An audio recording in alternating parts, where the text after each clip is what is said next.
ഇന്ന് തന്നെ ഡൗൺലോഡ് ചെയ്യൂ. കാണൂ നിങ്ങളുടെ ഫേവറേറ്റ് ഷോസ്. ഇതുവരെ വന്നിട്ടില്ല. വരും. കാഞ്ഞ ബുദ്ധിയാവും. അവളെന്തെങ്കിലും കുഴപ്പങ്ങൾ ഉണ്ടാക്കാതിരിക്കാനായിട്ടാ ശ്രദ്ധിച്ച് കാര്യങ്ങൾ ചെയ്യണമെന്ന് ഞാൻ പറയുന്നത്. എന്താ പിന്നെ രജിസ്ട്രേഷൻ കഴിഞ്ഞ് വിളിക്കും. ശരി, അങ്ങനെ ആവട്ടെ. ഓക്കെ. പപ്പി ഒളിച്ചോ? അവിടെ നിക്ക്.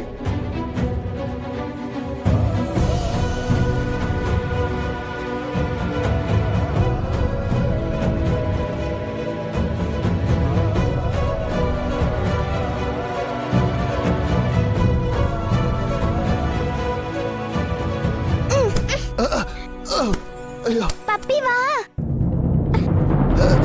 നിക്കടി.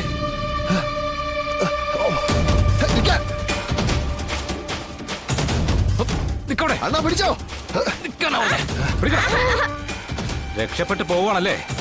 ഇവളുമാരെ എന്ത് ചെയ്യണമെന്ന് എനിക്കറിയാം. വേണ്ട വേണ്ടാന്ന് വെക്കുമ്പോ നീയൊക്കെ അങ്ങ് തലേ കയറുവോ? എടുക്കണ അവളുമാരെ കൊണ്ടുപോടാ. കൊണ്ടുപോവാ.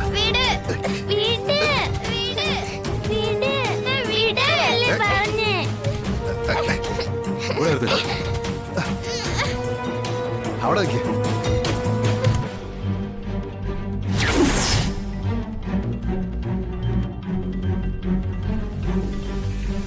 അയ്യോ അടിക്കൊന്നും വേണ്ട, കൊച്ചുങ്ങളല്ലേ, പ്രതിരോധിക്കണ്ട.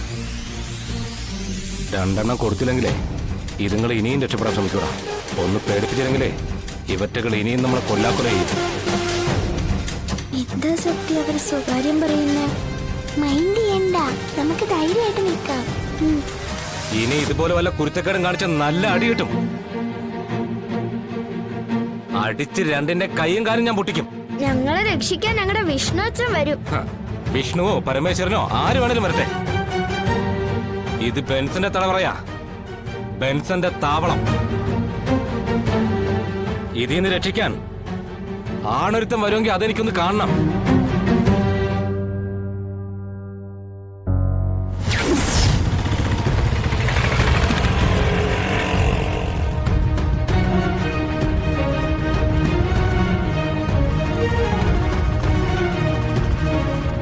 വഴികളെല്ലാം കറക്റ്റ് അല്ലേ?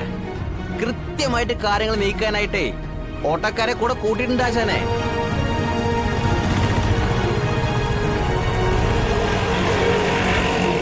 ഒരാപത്ത് വന്ന ഓട്ടോക്കാർക്കിടയിൽ ഒരു അതിരുകളില്ല, കട്ട ആത്മാർത്ഥത മാത്രം.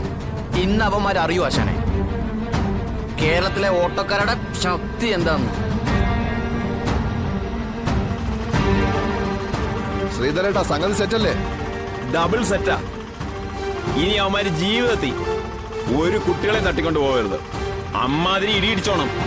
അത് പിന്നെ പറയണോ? ഇന്ന് അവിടെ തൃശൂർ പൂരമാ. തൃശൂർ പൂരം. ആ ഇടി കൊണ്ടുള്ള തൃശൂർ പൂരം.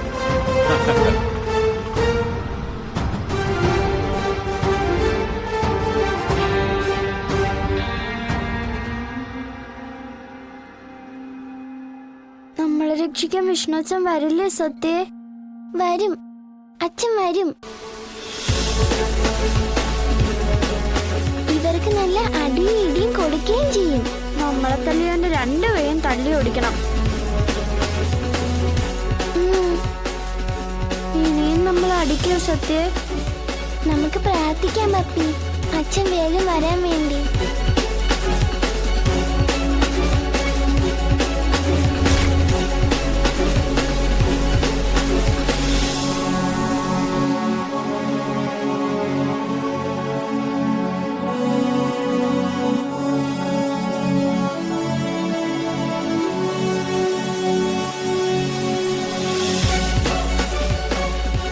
നീ ഇങ്ങനെ ടെൻഷൻ അടിക്കാതെ, എന്നെയും കൂടെ ടെൻഷൻ അടിപ്പിക്കാനായിട്ട്.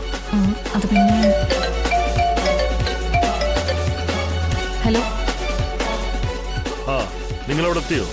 ആ ഉപേന്ദ്രനുണ്ടല്ലോ കൂടെ അല്ലേ? ആ ഉണ്ട്. ഞങ്ങൾ പുറത്ത് വെയിറ്റ് ചെയ്യാ. ആ രജിസ്ട്രാർ ഒരു പ്രത്യേക സ്വഭാവക്കാരന്, ഒരു രീതിയിലും അടിക്കില്ല. ഇതിനു മുമ്പ് അവിടെ എന്തോ ആൾമാറാട്ടം നടത്തി കള്ളാധാരം ഉണ്ടാക്കാനുള്ള ശ്രമം നടന്നു. അതുകൊണ്ട് കാര്യങ്ങൾ ഭയങ്കര സ്ട്രിക്റ്റ് ആയിട്ടാണ് നടക്കുന്നത്. പക്ഷേ അവിടെ ഒരു പീണുണ്ട്. അവൻ നമ്മളാളാ. അയാളോട് ഞാൻ കാര്യങ്ങളൊക്കെ സൂചിപ്പിച്ചിട്ടുണ്ട്.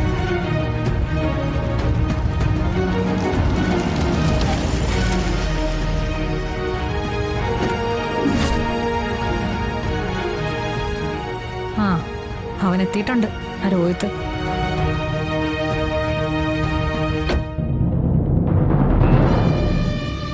എഴുതി തന്നതിന് ശേഷം അവരിട്ട് നല്ലൊരു പണി കൊടുക്കണം.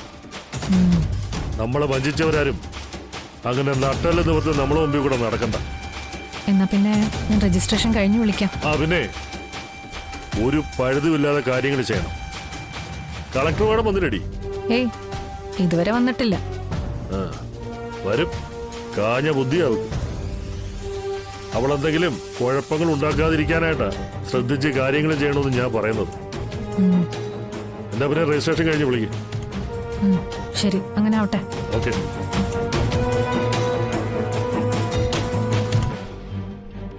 ചിറ്റപ്പനായിരുന്നു.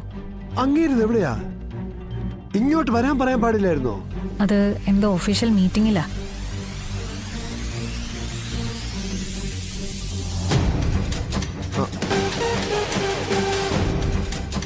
അതെ, എല്ലാം ഓക്കെ അല്ലേ? എല്ലാം ഓക്കെയാണ്. പക്ഷെ ഒട്ടും ഓക്കെ അല്ലാത്തത് ഇവിടുത്തെ സാറ് മാത്രമാണ്. ഭയങ്കര കണിശക്കാരനാണല്ലേ?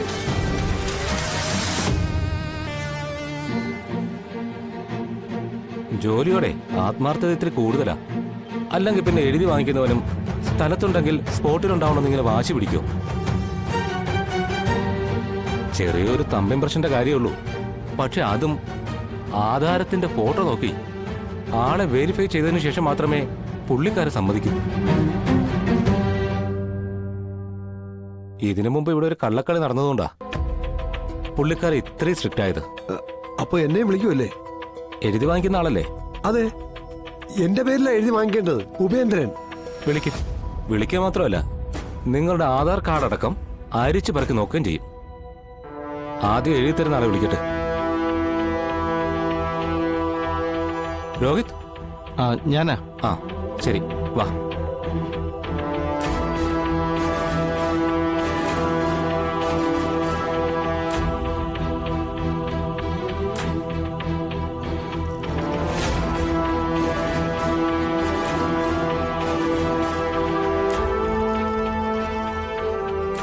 ആധാർ കാർഡും വോട്ടേഴ്സ് ID കാർഡും ഒക്കെ എടുത്തിട്ടുണ്ടല്ലോ അല്ലേ?